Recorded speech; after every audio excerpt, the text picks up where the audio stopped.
যদি বলা হয় আপনাকে এমন এক চাকরি দেওয়া হবে যার বাৎসরিক আয় হবে 10 কোটি টাকা, অর্থাৎ মাসিক বেতন হবে প্রায় 84 লক্ষ টাকা, ভাববেন হয়তো এত টাকার চাকরি মানে খুব কষ্টসাধ্য বা কঠিন কাজ, কিন্তু একদমই নয়। এই চাকরিটি অন্যান্য চাকরির চেয়ে কয়েকশো গুণ সহজসাধ্য। সামুদ্রিক এলাকায় বদ্ধ এক ঘরে আপনি ঘুমাবেন, বসবেন, মোবাইল ঘাঁটবেন, আর সন্ধে বেলা হলে একটি বাতি জ্বালাবেন, সকাল হলে বন্ধ করবেন, ব্যাস এটুকুই কাজ। কিন্তু এত দামি চাকরি সত্ত্বেও ওই এলাকার কেউ করতে চায় না। কেন করতে চায় না তার বিস্তারিত জানবেন ওয়ার্ল্ডস মিস্টারি বাংলা চ্যানেলের আজকের এই এপিসোডে। আপনাদের অনুরোধ, এরকম রোমাঞ্চকর ও রহস্যপূর্ণ ভিডিও পেতে চ্যানেলটি সাবস্ক্রাইব করুন। আজকের ভিডিওটি ফ্রান্সের গুমান লাইট হাউস নিয়ে। বিশ্বের অন্যান্য লাইট হাউসের চেয়ে এই লাইট হাউস সম্পূর্ণ আলাদা। প্রায় বেশিরভাগ লাইট হাউস সমুদ্রের পার্শ্ববর্তী এলাকায় গড়ে উঠলেও গুমান লাইট হাউসটি সমুদ্র থেকে অনেকটা মাঝ বরাবর। চারিপাশে নীল জল ঢেউ আকারে বিস্ফোরিত হচ্ছে। মাঝে মাঝে লাইট হাউসের সমান উঁচু উঁচু ঢেউ লাইট হাউসের উপরেই আছড়ে পড়ছে। আর লাইট হাউসের ভিতরে থাকলে ওই অবস্থায় আপনাদের মনে হবে এই বুঝি ঢেউয়ের আঘাতে সম্পূর্ণ লাইট হাউসটি ভেঙে পড়ল। কেননা এরকম বিধ্বংসী ঢেউয়ের মাঝে একাকী লাইট হাউসের ভিতরে বসে আপনি ঢেউয়ের গর্জন ও অন্ধকার সমুদ্রের আত্মার আনাগোনার কথা কল্পনা করবেন, আর ভয়ে আপনার প্রাণ যায় যায় অবস্থা। এ প্রসঙ্গে বলে রাখি, চাকরির প্রধান লেটারে স্পষ্ট লেখা আছে সম্পূর্ণ ওই লাইট হাউসটি আপনার একার অধীনে থাকবে, অর্থাৎ শুধুমাত্র একজনের জন্য বরাদ্দ এই মূল্যবান চাকরিটি। এবার হয়তো এতক্ষণে আপনাদের মনে প্রশ্ন জাগবে, যেহেতু এত রিস্কের কাজ, তাহলে এই লাইট হাউসের কি বা দরকার ছিল? এই প্রশ্নের উত্তর জানতে ভিডিওটি দেখতে থাকুন।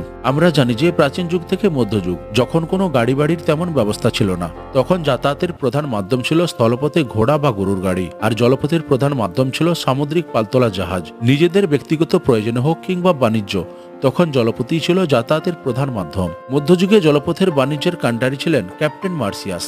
তিনি ছিলেন সুদক্ষ একজন নাবিক। তিনি বাণিজ্য পথে বহু ভয়ঙ্কর জলপথ অতিক্রম করেছিলেন। তখনকার জাহাজগুলি নির্মাণ হতো মূলত মজবুত কাঠ দিয়ে। ক্যাপ্টেন মার্সিয়াস একদিন গাঢ় অন্ধকার দিয়ে জাহাজ চালিয়ে যাচ্ছিলেন, কিন্তু দুর্ভাগ্যবশত তখন তার জাহাজটি সমুদ্রের এলাকায় থাকা বড় ডুবো পাথরের সাথে ধাক্কা লাগে, আর সাথে সাথে জাহাজটি ফুটো হয়ে উল্টে যায়। তাই এই ঘটনার পর ক্যাপ্টেন মার্সিয়াস ভাবতে থাকেন কি করে এই সমস্যার সমাধান করা যায়, আর কিভাবেই বা জাহাজের নাবিক ডুবো পাথর সম্পর্কে সচেতন হয়ে দুর্ঘটনা এড়াতে সক্ষম হবেন। তাছাড়া তৎকালীন সময়ে বিজ্ঞান ও প্রযুক্তি এতটা উন্নত ছিল না। সুবিশাল সাগর ও মহাসাগরে চলমান জাহাজগুলির নাবিকের হাতে ছিল না আধুনিক কম্পাস বা জিপিএস সিস্টেম, যাতে তারা যে কোনো স্থান বা বন্দর সহজেই চিনে ফেলে। কিন্তু জিপিএস না থাকার জন্য প্রায়শই বাণিজ্যিক জাহাজগুলি পথ ভুল করে অন্যান্য দেশে চলে যেত, আর এসব সমাধানের প্রধান উপায় ছিল লাইট হাউস।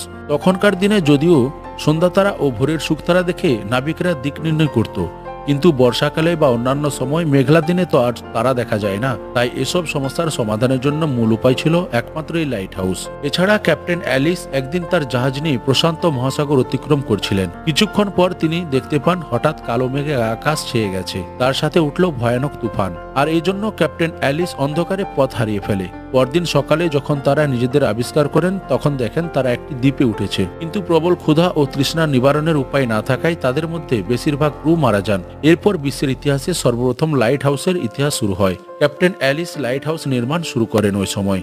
এরপর মধ্যযুগে মিশরের ভূমধ্যসাগরের সাথে জড়িত ছিল সিটি অফ আলেকজান্দ্রিয়া নামক শহর। 280 খ্রিস্টপূর্বাব্দে তখন আলেকজান্দ্রিয়ার রাজা ছিলেন টলেমি দ্বিতীয় ফিলাডেলফাস। তার আমলে সামুদ্রিক বাণিজ্য ছিল প্রধান জীবিকা, কিন্তু ভূমধ্য সাগরে বারংবার ডুবো পাথরে ধাক্কা খেয়ে তার বাণিজ্য তরী ডুবতে থাকলে তিনি এর সমাধান খুঁজতে গ্রিক আর্কিটেক্টকে ভাড়া করেন এবং দীর্ঘ প্রচেষ্টার পর লাইট হাউস নির্মাণ করেন। রাতের অন্ধকারে লাইট হাউসের লাইট দেখে নাবিক বন্দর বা বিপজ্জনক এলাকা বলে চিনতে পারত, আর ছোট বড় বিপদের হাত থেকে রক্ষা পেত। আর এভাবেই বিশ্বব্যাপী শুরু হলো লাইট হাউস বানানোর প্রবণতা। ভিডিওটি দীর্ঘায়িত করলাম না, আশা করি আপনারা ব্যাপারটা বুঝতে পেরেছেন। ভালো লাগলে সাবস্ক্রাইব করার আবেদন রইল। ধন্যবাদ।